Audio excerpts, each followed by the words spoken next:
Welcome to University Drive, your pathway to the transformational work of University of the Bahamas. Our goal is to build a better Bahamas by shaping tomorrow's leaders today, finding solutions to challenges, and forging new opportunities for growth.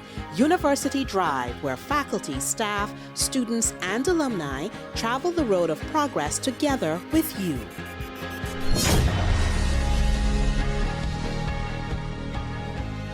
In recent weeks, our country has witnessed some very harrowing experiences of domestic abuse, especially against women and children. The most heartbreaking was perhaps baby Bella, whose tragic death moved more Bahamians to call for more action. The second was the young lady who was ran over by a car by her partner, and she remains hospitalized in critical but stable condition. I'm your host, Nikki Bowe, and welcome to University Drive. November 25th is known the world over as International Day for the Elimination of Violence Against Women and Children. And on this day, University of the Bahamas launched its 16 days of activism against gender-based violence. Today's show will focus on the importance of advocating for the elimination of gender-based violence and the role we all play in protecting individuals from domestic abuse. My guests today are Dr. Sandra Dean Patterson and Shantaz Dillet Wilson from the Crisis Center, and Mr. Mike Russell from Rotary International, which has also launched a campaign to encourage men to stand in solidarity against gender-based violence with their White Ribbon campaign. Ladies and gent, thank you so much for joining us today here on University Drive. Good morning. Thank you for inviting us. Thanks for having us. Oh, sorry. So let's get right into this conversation because I know there's so much there's so much that we can talk about. Dr. Sandra Dean Patterson, you've been involved with the Crisis Center for a number of years now. For those listening, and I'm sure everybody knows about the Crisis Center, tell us about the work of the Crisis Center and why is it important for us to continue this advocacy against gender-based violence? Well, the Crisis Center was established in 1982. So it will be recognizing 40 years of existence next year.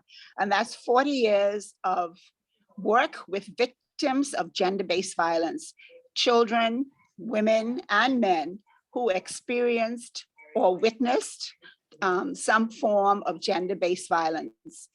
It's important to understand that gender-based violence is an all-encompassing term that includes child abuse, domestic violence, intimate partner violence, violence in the family,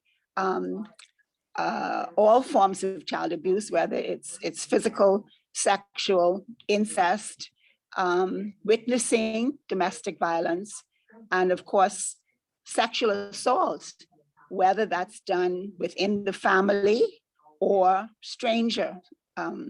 Sexual assault, date rape, acquaintance rape, gang rape, all of those things are encompassed in, and of course, sexual harassment, all of those things are encompassed in the term gender-based violence.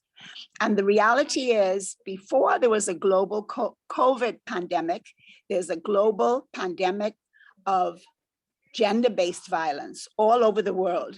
In 2017, for example, the UN reported 1 billion children had been abused in some way or other. 1 billion children. So that gives you the idea of the extent of this problem. And we know from reports from social services and child abuse that there are reports, annual reports, anywhere from 400 to 600 a year. So when you think about the extent of this, and each one of those is not a figure, but it's a child, it's a person, it's somebody who's living with or experiencing some form of gender-based violence. And so that's why the Crisis Center exists, continue to exist, and needs as much support as possible to effectively deal with this issue. Dr. Patterson, in your remarks, you spoke about the billions of children and that before we were dealing with this COVID-19 pandemic, the world has been dealing over a period of decades with a pandemic of abuse. Why why have we not been able to get a hold of this problem? Why is domestic abuse something that persists? And Shantaz, I'd like you to chime in as well, given your role and your work with the Crisis Center. I think one of the big issues is the tolerance for and acceptance of this kind of violence. And I think if you look at the comments by the neighbors in the instance of the child, and how many of them heard from the child that she didn't want to be where she was, that she wanted some food, and actually witnessed a woman running naked and a man running behind them, and it was almost like, yeah, that happened, but like nobody thought to do anything about it. Nobody thought to call the police or try and involve social services. So that's why the work of awareness, making persons aware of the potential lethal consequences of this kind of behavior, is so critical. I think that to add to that, you know, an entrenched culture of standing by instead of standing up in these instances is definitely a huge part of it. But I also want to bring it back to, you know, the whole gender-based violence thing. And while anyone can be a victim of this and anyone can be a perpetrator, statistically, what we see is that a lot of the perpetrators are male.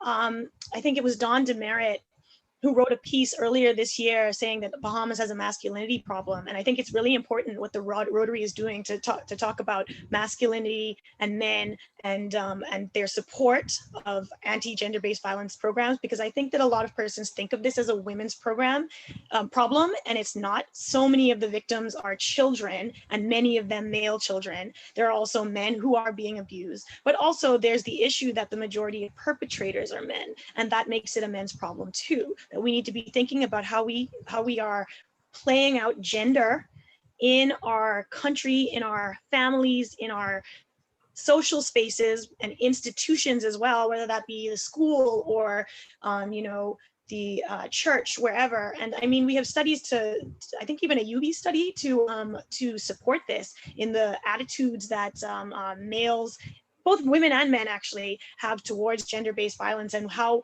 much tolerance they have for violence within intimate partner relationships.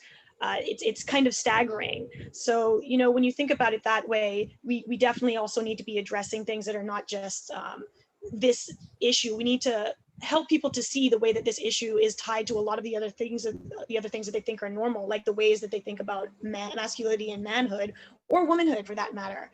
So. And so Shantaz, based on what you just said, what are some of the biggest misconceptions or that people have about masculinity or feminism and the role and the way that thinking shapes our behavior as it relates to these kinds of situations? So I think that there's a lot of I don't want to use the word toxic because I think it's triggering for a lot of people, but you know, a lot of misconceptions around gender in a general sense, that it is something that's static, that is you know, that you have to be a certain way in order to be a man kind of thing, and then also the kinds of things that tie with that are detrimental to society and to the men themselves. This idea that you have to be rough, tough, you can't have quote unquote softer emotions, you can't be soft as a man. These cause men to often express themselves in violent or near violent ways, aggressive ways. And you'll see that from an early age. And that spills out not just into our intimate partners relationships. A lot of people talk about street crime as well. And so you see it in that way as well. Men being violent or expressing themselves or not having conflict resolution skills because they believe that as a man they should in certain ways be in control. And I think that there's also an idea of power as well. So power should reside in masculinity. So whether that be in the household, for example, that you know can't stand up to that father, uncle, cousin, whoever that's an abuser, because power resides in masculinity. They are the head of the household, or they are the breadwinner in that household, et cetera, et cetera. So a lot of ideas around power and our familial structure and our social structure and masculinity also. So some of those misconceptions, because the fact of the matter is women have been doing it for themselves in the Bahamas for quite some time. We have one of the highest rates of professional women in the world. Like, you know, if I can just go on a little bit of a tangent, there's no reason for us to think that way. Yet we still maintain a lot of those, I want to say, archaic gender ideas, and they do actually contribute to the kinds of violence we see in our homes. Perspective, and I agree with you that, you know, it's all about perception as well. Mike Russell, I want to bring you in on this conversation. We've heard from Dr. Patterson and from Shantez. The Rotary Club is taking a stand and has launched a campaign, the White Ribbon Campaign. What is Rotary's position on gender-based violence, and why did Rotary see the need to become actively involved in this initiative and this kind of advocacy? Okay, well, as far as Rotary is concerned, you know, Crisis Center is definitely at the forefront of this, but we're here to support the Crisis Center as an organization through our many members, through our means, through the various businesses that we represent, work for, and so on. Yes, we do have a lot of men. It was solely a men's club, but some years back it became a women's club, and now we have some very powerful women inside the organization, you know, presidents of the various clubs. One of our AGs is a female, and that's the highest rank assistant governor AG that for the Bahamas in this district. The men themselves, we've had several of them go on the talk shows. And what it is we need to have men speaking to men. Men listen to men. Men don't necessarily listen to women. Women are becoming more and more a part of the workforce, out in the leading fields in whatever departments or whatever sections of the world there are. Yesterday we met up at the police headquarters, and the commissioner of police is off the island, so we met with his deputy, who is a female. So she has the respect, hopefully, of all of her male subordinates, and all of her team that we met yesterday were all men. So they have to respect her as a woman, and she has to respect them as men, not just because she's in charge, but she does have that influence over people.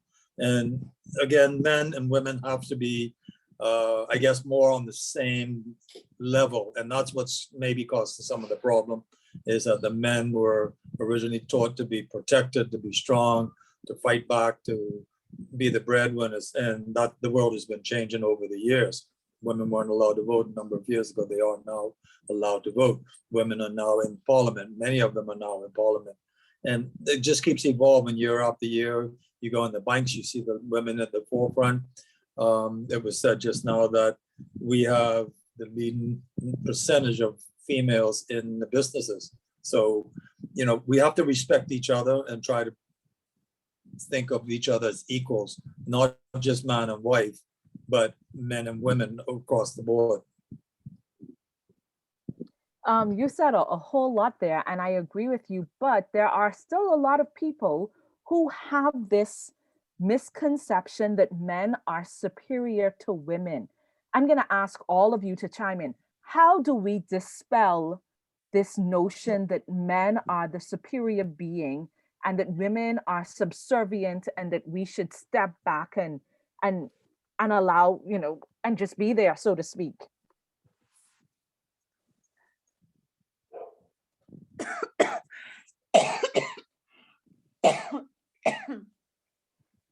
Well, maybe I could chime in here, because that really is at the bottom of so much of our work to eliminate, combat, confront the issue of gender-based violence, because it is this belief that a man has the right to be in control. And it's a belief that, as Shantez says, it's a belief, unfortunately, that both men and women have, that we socialize both our girls and our boys to this acceptance and belief that a man needs to be in control. And so the underlying emotion or the underlying motivation for gender-based violence is the need to be powerful or in control of your situation. And so you'll find that even in intimate relationships, there is that dynamic, right, where power and control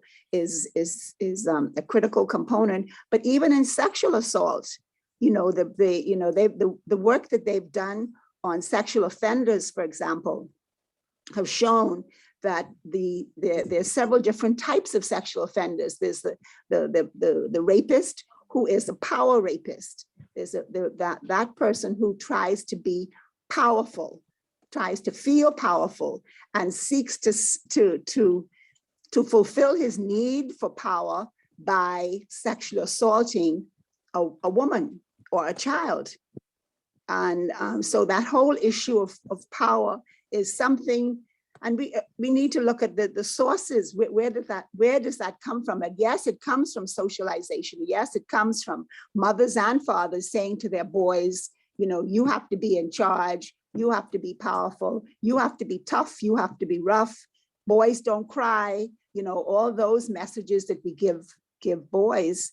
And I was hearing in a comment that was made in one of the discussions early last week when we were talking about men, and there's a saying that our grandparents used to have, girls drink Pepsi to feel sexy, boys drink Coke to smoke, so these messages that we're giving our children, we have to counter them, because in today's world, and of course the messages from movies, the messages from music, the video games, all of that is pushing the idea that men have to be aggressive, that men have to be rough, that men have to be in charge, and so they're communicating that on in their intimate relationships. And if you add to that the fact that there is so much intimate partner violence and children witness it, and all of the studies show that if you're a boy and you've been exposed to that, you're much more at risk of abusing your partner later on. And if you're a girl, you're much more at risk of living with it, repeating it, staying with it, staying in a relationship where it happens. So you have all of those layers that we have to address, apart from the biblical quotes, the scriptural quotes that people take out of context to justify, why this power differentiate needs to continue. So as you can see, it's a very complex issue. It's not an easy one. And I think that's why it's continued. And the other thing is this, we have had a culture of silence, a culture of denial. And so it's continued. And it's only now that I think people are beginning to see, yes, well, this really is a problem. We really have to deal with this. And I think the incident with Bella, the video that really showed the extent to which domestic violence can take a couple. It's not just a domestic dispute. This is violence. People can die. People can be emotionally damaged, emotionally wounded. And that has implications not just for you and your family, but implications for your neighborhood, because children in the neighborhood will listen and hear this. It has implications for your economics, finance, people missing days at work. It has all kinds of implications. So that's why it's so important for us to address it and deal with it in a more effective way than we have up to now. Shantez, is there anything you'd like to add?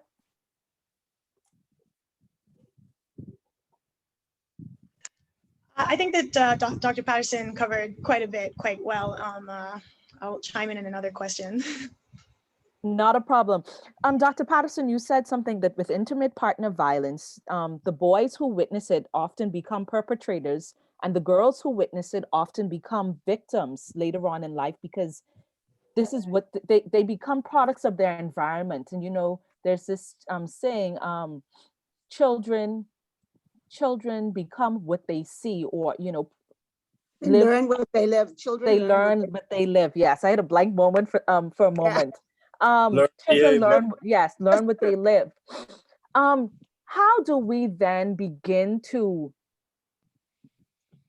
re-socialize our children? Because it seems as though at the core of it, there's this whole notion about socialization and what some of the accepted norms have become over a period of time. How do we now shift this culture so that what was once, and you said two words, that we have a culture of silence and denial. How do we shift this culture of silence and denial, as well as this culture of what has been classified as normal or acceptable behavior? Obviously, the big thing would be education. The big thing is consciousness awareness, is making people aware and naming the behavior as unacceptable, criminal, a violation of the person's human rights, a sin. Name it in all of its dimensions and talk about it and have discussions on it. Don't just close our eyes to it or make excuses for it, but confront it through education. And I think that's why the Rotary Road to Peace work and the partnerships that we're getting and the partnership that we now have with UB, where UB says no to GBV, all of those things I think can help and begin to make a difference in our realities. I just want to reiterate that education, education, education, and commend UB for their 16 days of activism and the work that they'll be doing with the Crisis Center and Rotary, etc., to make sure that there is more awareness about this, because I believe this is really the key. I think comprehensive sexual health education, if you want to talk about disrupting these cycles in children specifically, is so huge. I mean, we also obviously have to be addressing, what's happening in their homes right now. We definitely don't ignore that, but comprehensive sexual health education is huge. And actually Nicolette Bethel and Michael Fielding, both professors at UB, did a study a few years ago and showed that actually students that had a lot more education, both in the school system and in the church. And I think that it's really important that this, the church is a really prominent and cultural touchstone for most Bahamians, that the church is on board with ensuring that people have this education and in reinforcing the idea that GBV and intimate partner violence is not okay. The church does not stand for it. But what they did see is that students that were receiving this education in these institutions, in these cultural touchstones, where they were receiving a lot of their social socialization, did have marginally less exposure to actual sexual violence as well.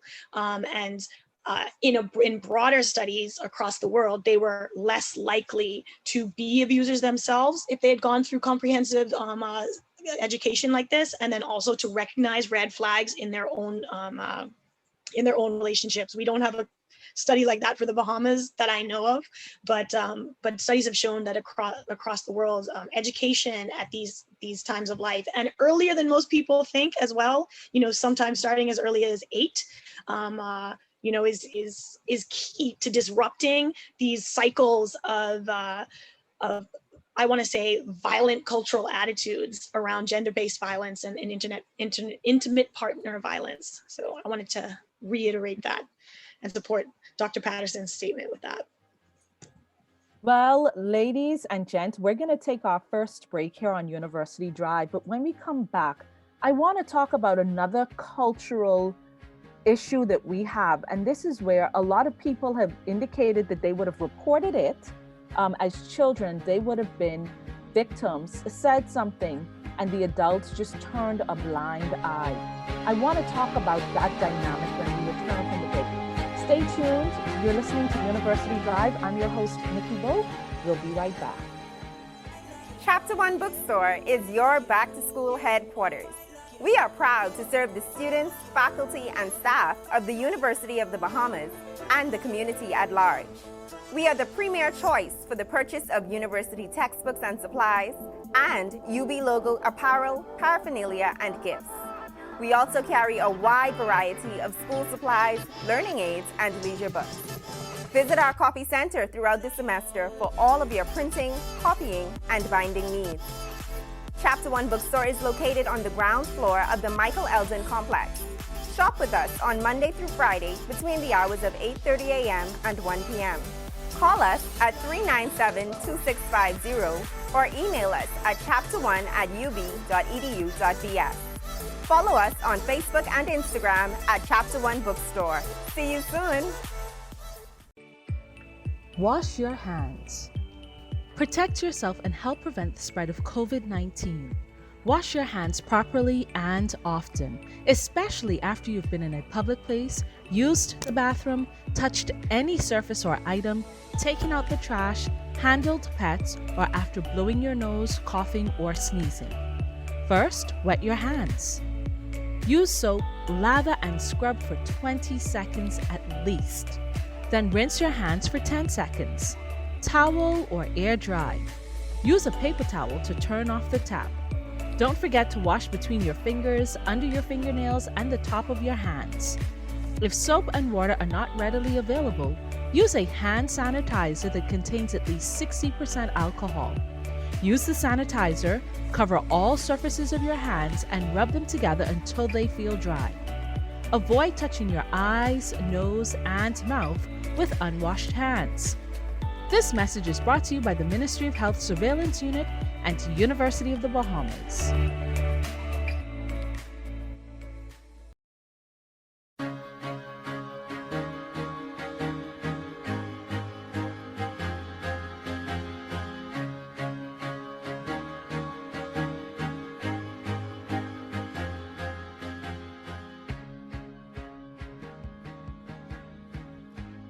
Welcome to University Drive. If you're just joining us, my guests today are Dr. Sandra Patterson and Shantaz Dillett Wilson from the Crisis Center and Mr. Mike Russell from Rotary International. And we're talking about gender-based violence and all of the implications that it has in our society.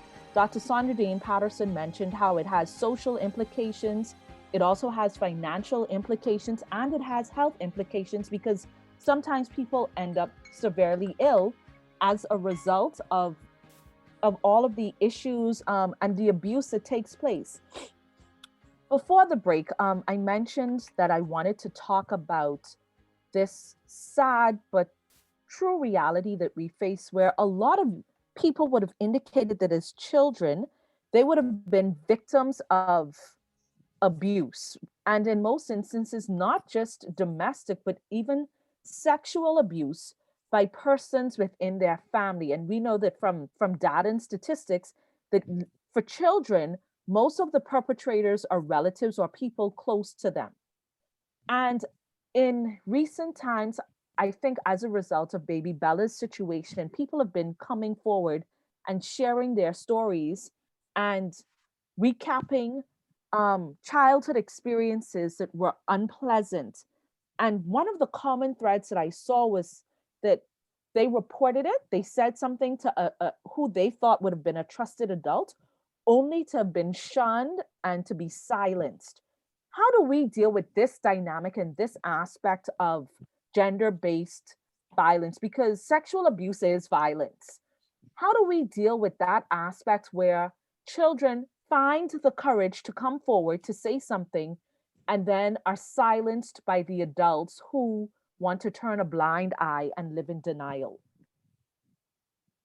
Well, in our work with children in trying to educate and make children aware of the potential for these issues, what we always say is tell someone, and if that person doesn't hear you or doesn't respond, you tell someone else, and you tell until somebody responds. And that's very unfortunate that we have to put the burden on the child to protect him or herself.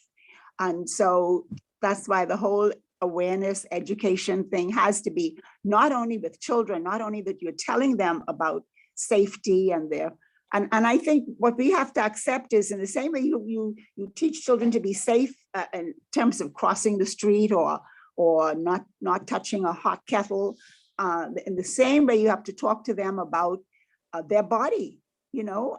and safe touches and unsafe touches. And that when these unsafe touches happen to them or somebody's touching them inappropriately, that they do tell somebody. One of the things, unfortunately, is that many times the perpetrators, as you said, are persons trusted and known to the child. And so they don't quite, especially if it starts when they're 2 or 3, they don't quite understand that this is wrong until they get a little older. And then what happens is the shame kicks in, the self-blame kicks in, the guilt kicks in, and sometimes they may not tell until they become a teenager. And so this kind of thing can happen. But the other issue is the person who you tell may be in such denial about it because they can't see that the person that the child is saying is touching them inappropriately would do that, because I think, as Shanta says, remember, the perpetrator can be anybody. And so often the perpetrator is somebody who children trust and who appear to be good persons. And so that is why sometimes persons do not. I never forget a very vivid story of a little 5-year-old in one of our family islands who went to school with a $50 note that she said her grandfather had given her. And the teacher was very alert and said, "Your grandfather gave you this? What happened? Why would your grandfather give you this kind of money?" And the child was able to explain what the grandfather was doing to reward her, and was rewarding her for what sexual behavior he was doing. So of course the teacher acted right away, and the grandfather was arrested. And Monday, I think that happened like on a Friday. And Monday, when the child went to school, and the teacher said, "Okay, how are you doing?" And the child said, "My granddaddy didn't do anything like that to me. My granddaddy didn't do anything. What he did was," and of course, what had happened was her grandmother and her family had told her, "Look, if you tell on this, your granddaddy is going to get sent to jail. Who's going to pay for us? Who's going to buy food? Who's going to buy presents? Who's going to do this and that?" And so that sometimes people take, and it's unfortunate that sometimes people would think about how we're going to manage as a family if this perpetrator does go to jail, if this perpetrator is made accountable. But sometimes those considerations get in the way of people doing what they should do to protect their children. And that is so unfortunate. And that happens in so many different types of situations. But another thing, that teacher, there are a lot of people that are not equipped to recognize the signs or to pick up on things. So that's another element and aspect of education and advocacy that needs to happen, because, luckily that teacher was able to pick up on the signs and know that something was just out of order. And I'm sure we've all heard situations where, and in some instances, and I know from personal experience, sometimes people are not overt in saying what happened. Sometimes there are subliminal messages that people give, or you'll notice a change in behavior in a child, and you'll try, and we're quick to label children as bad and disruptive and rude. And sometimes it's a manifestation of what it is that they're enduring and going through, but we're not trained. A cry for help. We're not trained to pick it up. And so it either goes unnoticed or ignored. And then we've heard of stories and instances too, where even our law enforcement seems to not be as responsive as they should be, or in times make light of the situation. So it seems as though this education campaign isn't just about what is good touch, bad touch, what is acceptable and unacceptable. It also needs to deal with the empathy that we're able to extend to people, the ability to identify the problem. How do we go about that education campaign in making sure that people can pick up the signs and respond appropriately?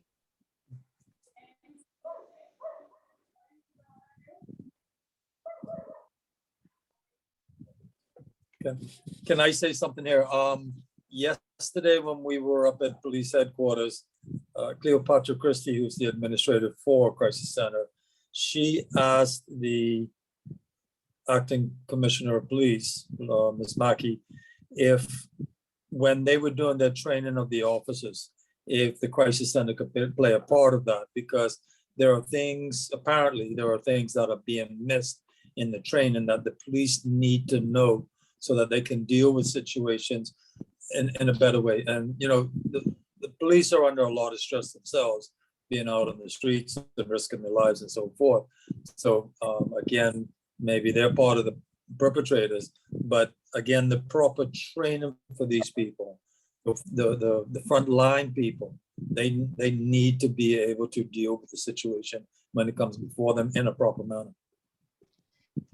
I agree. I think that, you know, police are one of many first responders and first line, doctors and teachers also being, and I think it's, you know, it's incumbent upon those various institutions to ensure that these professionals know the signs, the various signs of abuse for whatever types of clients that they work with.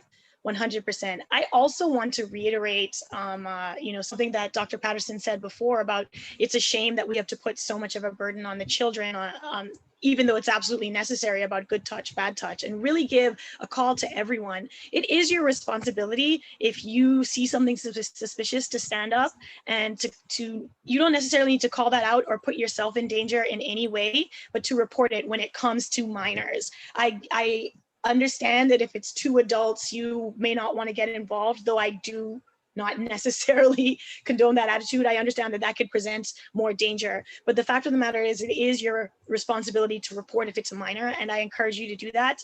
You can call social services if you are intimidated in some way and want a more, I guess, anonymous or a third party. You can always call the Crisis Center, and you know, we have a 24-hour hotline that receives calls and assist and gives assistance regards to issues with all matters of sexual and domestic violence and intimate partner violence and gender-based violence. And that number is 328-0922. So it can be as easy as making that call. I want to put it out there to all adults. So, you know, if you see something suspicious, if you even want to hash it out on, you know, list out some of the red flags that you're seeing and what your next step should be, this hotline is always available to you. That's what it's there for. No, Shantez, you said something about calling the hotline, but also, are there resources available for persons that may be in domestic situations or violent situations or toxic, like you said? I know you said you don't like to use that word because it sometimes triggers certain emotions and responses, but we have to call it for what it is. So if there's somebody that finds themselves in this type of situation and they don't necessarily have friends or family members that they can turn to a refuge and for safety, are there resources where people who are in need and their lives may be threatened or their safety at risk, where housing can be provided for a temporary period of time until such time that they can find the provisions that they need in order to be to situate themselves better? Well, it's never enough, but we do have, and there is a national hotline, social services national hotline, which we shall give you the number for as well. And they are mandated to put you up in a place of safety for anywhere from a week to 2 weeks and ensure that you are safe. You know, so we've had instances where a perpetrator has put a mother and children out at 2 a.m. in the morning, and they would call our hotline to see what could happen, where they could go. And of course, we've always been able to get a positive response from social services and a positive response for the police, because the Crisis Center doesn't have anybody to leave the hotline and go out to help the person. And it's the police who we depend on to respond to these kinds of circumstances. And I must say the police have been very cooperative and helpful in rescuing women and children who have been put out or who are on the street or who are fearful or anxious. The biggest issue, though, and the biggest deficit is the more longer term housing, which some people will need. And that is something that has to be dealt with. So we're going to run out of time pretty quickly. Dr. Sandra Dean Patterson, and for all of you, Shantaz and Mike, for our viewing audience, a lot of times people don't know what are some of the things that they can do. They feel helpless, they feel hopeless, and they feel that because they are not trained or an expert in this area, that they cannot help. But there are things that they can do to help. For that ordinary citizen, as ordinary citizens, when we see these things, what are some of the things, what are some ways that we can intervene so that we can help people and not be silent or in denial? I think that how you help, a victim, a survivor, also obviously depends on the survivor and the type of abuse. I want to say with domestic violence, even just continuing to be there, continuing to reinforce to that person that you are there for them, even in times when they are in denial or not ready to leave a violent situation, because it does, on average, I think, take about 7 attempts to actually get out. And getting out can be kind of dangerous. So it takes, a lot of courage to do. So, being there for them and consistently, encouraging them and supporting them in that space, which can be difficult for you as a friend, but you should continue to do, because one of the things that is most dangerous to someone in that position is isolation, which is one of the first things that an abuser tries to do, is to isolate you from the people who would support you if you needed to leave. So I think that, being there for a victim of domestic violence, first and foremost, continuing to read up on the signs so that you can recognize as if things are progressing to a point where you need to, maybe be more strong and encouraging them to leave. Contact the crisis center. Once again, I think that, it's a kind of all-encompassing resource if you need additional resources, or if your friend needs to get out or needs helping them pack a go pack, maybe being the place where they stash their go pack if they need to get out. With regards to children in that space, obviously, once again, if you suspect something, you need to speak up. It's our responsibility. This isn't like domestic violence where there needs to be a complainant. You say something if you see something or if you suspect something. And other than that, providing safe spaces, advocating for safe spaces for children, for education of first responders, and ensuring that if you have a direct relation to that child, making sure that they can come and talk to you as well, and creating a safe space for them in that way, I think are some of the most important things as individuals that we can do. And of course, advocacy. And, I think the key thing is for people who are in those situations to know that they have options, that they do not have to continue to live in a situation where they're in danger or they're being hurt or they're being traumatized, that there are things that can be done. There are resources, there are options, and there's no reason in today's Bahamas for you as an adult or a child to continue to live in a situation that is unsafe or harmful or hurtful. But as Shantaz says, the key thing to remember too is for the victim or person who's living with a dangerous intimate partner or spouse, leaving has to be a process, and you have to plan. You have to have a safety plan so that you can leave safely, so that you and your children can get out safely and not in more danger. And so that's why the whole awareness, consciousness raising campaign is so important, so that all of those things can be put out. People know they have options, but know they need to be careful about responding to those options. Thank you so much. Before we conclude, I want to get Mike in to talk about White Ribbon Day, which is coming up. I know, he's so patient. So Mike, before we conclude, let's talk about White Ribbon Day, and let's encourage as many Bahamians as possible to participate in White Ribbon Day. So if I'm not mistaken, White Ribbon Day is scheduled for the 29th? Right. Yes. So, and that's coming up. So let's talk about White Ribbon Day, Mike. Okay, well, White Ribbon Day, it started back in 1991 because of a slaying of 14 women, or females, I should say, because some of them, 13 of them were university students, and one was the teacher up in Montreal, Canada. And then the Canadian started this in 1991, and it's now starting to spread around the world. So the 25th is the International Day for White Ribbon, and ours is the 29th because we want to be separate from the 25th and so not celebrate it, but make awareness of it on the 25th. We are planning to, and hopefully we'll get it done, ask the Prime Minister to sign a proclamation declaring the 29th of November White Ribbon Day. It's unfortunate the death of Bella and the lady that got beat in the street, then run over by the car. But those two incidents, they brought all of this to forefront. And now we have this momentum going between us, the Crisis Center, and also Zonta. Zonta's doing their things as well. We participated in a couple of their events, and they're still going until the 10th of December, which is from the 25th of November to the 10th. It's the 16 days of activism. And we're participating in that as well.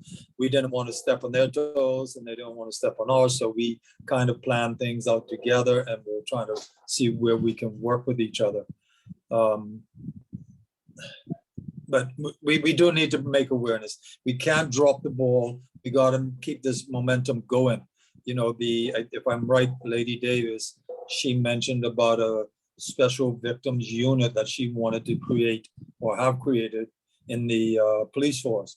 And the courts, they want to bring the courts out so that they can deal with abuse, sexual abuse, child abuse, and so forth, and promptly, and not wait 4, 5, 6 years to get this done. Rotary, again, being predominantly a male club, but not completely. As I said, we have a lot of women in there. We need to talk to each other. We need to talk to people on the streets. We need to talk to our brothers and our cousins and aunts or uncles that are on the street, and try to bring everybody on board and to make the promise. There is a promise that we would like everybody to say. I'm trying to find it on this piece of paper. 1 second. Yes, the promise is to never commit, excuse, or remain silent about violence against women and, of course, children. These are serious declarations which must be made by men to demonstrate their commitment to the White Ribbon Campaign. So, last year we started with Crisis Center. As I said, they are the forefront. We are trying to support them. We started with them. We pinned the Minister of Social Services and the Commissioner of Police last year. This year, we've pinned the Assistant Commissioner of Police so far. We pinned the Prime Minister this morning, and we were invited to Parliament for Monday. And we're going into Parliament, and hopefully we will pin whichever the ministers are at attendance on Monday. And it's going to come up about White Ribbon and the campaign and ending violence against women and children. Thank you so much, Mike, for that. Thank you, Shantez, and thank you, Dr. Sandra Patterson, for joining us today. And I'm sure we can all be back to talk about this, because this is an issue that can never have enough advocacy or airtime. And so I'd like to encourage our listening audience to support White Ribbon Day on Monday, the 29th of November. Find your white ribbon, wear your white ribbon. And as a country, we must all stand in solidarity and support against violence against women and children. And like Shantez said, if you suspect or see something, say something. And Dr. Sandra Patterson mentioned how with baby Bella's situation, a lot of neighbors said they saw and they heard, but they did nothing. And when we do nothing, we are just as guilty as the perpetrator, because we actually empower them to do more. I'd like to give you the number for the Crisis Center. It's 328-0922. if you or somebody you know is a victim of domestic abuse or violence, please do not hesitate. I will repeat that number. It's 328-0922. And like Mike said, never commit, excuse, or remain silent in acts of violence against women and children. We all have a role to play in eliminating violence against women and children. And when we remain silent, we empower those that commit these acts. Be sure to join us next week, same time, same radio station, for another episode of University Drive. And be sure to follow us on social media on Facebook, Instagram, LinkedIn, and Twitter. And of course, the university's website at www.ub.edu.bs. And I am happy to say that UB says no against gender-based violence, and we stand in support of all of these initiatives that are promoting this advocacy. Again, thank you, Mike. Thank you, Dr. Patterson, and thank you, Shantez, for being a guest on today's show. Thank you for having us. Thank you. Our pleasure. And thanks to UB for the work that they're doing and working with us. Yeah.